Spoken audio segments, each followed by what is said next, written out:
Nightmare Cinema, released July 21st, 2019. This is an anthology directed by Dante, Alejandro Brugues. I know I'm butchering that. Mick, Garris, Ryuhei, Kitamura, also probably butchering, and David Slade. Written by Sandra Becerril, Alejandro, Lawrence C. Connolly, Garris, Richard Christian Matheson, and David Slade. Starring Mickey Rourke, Patrick Wilson, Elizabeth Reaser, Annabeth Gish, among others. So being an anthology, I'm going to go over each segment a little bit, giving each a grade, then at the end, an overview and overall grade. A woman walks into a theater. The Thing in the Woods, starring Her, is playing. Our girl falls on a dead body and is found by some guy. They run and are chased by a dude wearing a welder's outfit. They find a random cop who shoots our welder. He takes off the mask, saying, "No, no, no, no," before tripping and shooting himself in the head. Super confident cops here. Back at a cabin, a black guy is killed, which prompts the other guy to shoot his body and blow off his head with a shotgun to try to get our killer. He, of course, fails and doesn't hit him at all.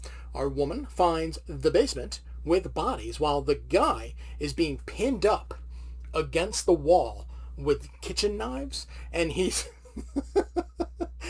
humorously, as the killer just keeps stabbing him, he's just trying to reach for more knives, and the killer's just like, "The fuck you doing?" He grabs it and then stabs him. The whole thing's funny. He burns the body, but also somehow doesn't burn down the entire cabin. And then with an axe and a chain wrapped around her arm, she fights the welder, and it is revealed to be her neighbor. Apparently a bunch of them came to this cabin and they found a crashed meteor covered in space spiders who infect everybody but him, so he killed everybody. Honestly, this is a pretty cool tribute to slashers with a bit of comedy peppered in. The concept is pretty ridiculous, but it's supposed to be, and it makes the segment super fun. A-. A woman with a big scar on her face then goes into the theater to see Mirari, if I'm saying that right, starring herself. She's at dinner with her fiancé. He tells her to stop worrying about the scar, but then proceeds to tell her that her mother has a fantastic plastic surgeon. It's like, you can't be all supportive and be like, it's okay, I love you no matter what, that's why we're getting married, and then just be like, you should go see my mom's plastic surgeon. The doctor says he can get rid of 95% of the scar, and of course suggests other things to fix. After the surgery, the doctor tells her that she has to go back under because her oxygen levels are too low. Though that's conveniently after speaking with the fiancé. So it's like, this is a little suspicious. She escapes her room, finds her file on the computer, and literally says her fiancé wants more work done. She finds a woman with no eyes and no nose, and it's like, damn. But she is then captured and had lots more work done. It is revealed her nose is gone, her face covered in stitches, and now she has 3 boobs. The mother appears and is heavily worked on, her face is barely moving as she's talking. And then back in the theater, our woman finds the projectionist, played by Mickey Rourke. He's been the curator of 100 years of nightmares. Whatever the hell that means. She screams, we cut to the next segment.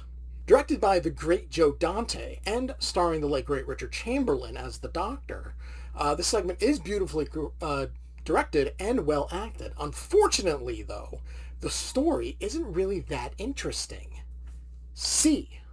A priest walks into the theater, to which the projectionist tells him to sit down for Mash It, starring himself. At a Catholic school, a boy is on the roof. As a nun tries to help him, he falls to the ground and splat. Blood splatters all over a little girl.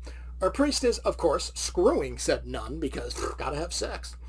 They hear some knocking, find a trail of blood leading to a massive pile of blood shaped like a screaming face, and that is creepy as hell. The girl who was splattered in blood, she tosses a bully, to which the bully sees a demon behind her and is like, oh, she's possessed. And the priest and nun think so too, but it turns out it's actually the girl's mother. All the kids are then possessed, to which the priest and nun have to hack their way through them with a sword and a dagger, mostly the priest, in blood-soaked mayhem. And it is glorious. The kids ultimately kill him, though, and the mom jumps from the roof with the nun, and the nun becomes possessed to end the segment. This is your typical kind of possession story, but it's a nice twist on who's actually possessed, because everything leads to believe that it's the kid. And when it's not, it's like, oh, okay. Also, the straight-up unaliving of the kids, possessed or not, is pretty bold, and I like it. B-. Another woman appears in the theater to see herself in This Way to Egress. Our woman, played by Elizabeth Reaser, goes to see a doctor about experiencing shifts in reality. She sees people as distorted, ugly, and after the appointment, she can't find her 2 kids, who she brought to the appointment for some reason. She pulls a gun that she happens to have with 1 bullet on a janitor, does nothing, but then she overhears the kids talking with the doctor about how she herself is from a different reality. Okay, fascinating. The only way to get back to her reality, to ascend to her own reality, she has to unalive herself. So instead she kills the doctor. Back in the theater, the woman pulls an actual gun out of her purse and, unfortunately, unalives herself. This one was short and to the point, and very dark and bleak, but at the same time, it was fantastic. Reaser absolutely shines here in a story about losing that battle. Our final segment follows a young piano prodigy who wanders into the theater. The title of the segment is Dead. After his recital, a guy tries to kidnap him. He kills his father and his mother, played by Annabeth Gish, but also shoots the poor kid through the fucking chest. He's revived at the hospital, but now he can see and communicate with spirits after being dead for 17 minutes. Feels like a long time. Feel like there'd be actual brain damage for being dead that long. Or maybe that's why he can see and talk to spirits. He meets a girl who died for 6 minutes and is ultimately killed by another spirit for some reason. I don't even remember why. The killer shows back up, but the kid manages to kill him despite his dead mom telling him to let go and die so he can be with her. It's like, what the fuck? Back in the theater, the projectionist just tells the kid to run away while the spirits of all the other characters are chilling in the seats. This one was honestly kind of boring, with a horrible, horrible message. Just let go? How about fight to survive? Which the kid thankfully does. This just seemed like a cheap knockoff of The Sixth Sense, just taking place in a hospital. But it did have good special effects. D+. So who the hell was Mickey Rourke's projectionist? Was he some kind of demon? Was he the devil himself? It's never explained. We just know that he's killing people in the theater, except for Elizabeth Reaser's character, who offs herself. But because she did it in the theater, I'm assuming he's able to take her soul? Are these movies possible futures for these characters?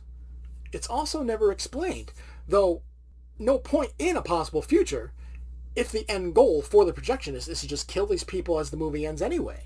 So the overarching narrative of the projectionist and his motives and what's behind showing these movies to these people, it kind of hurts the film a bit.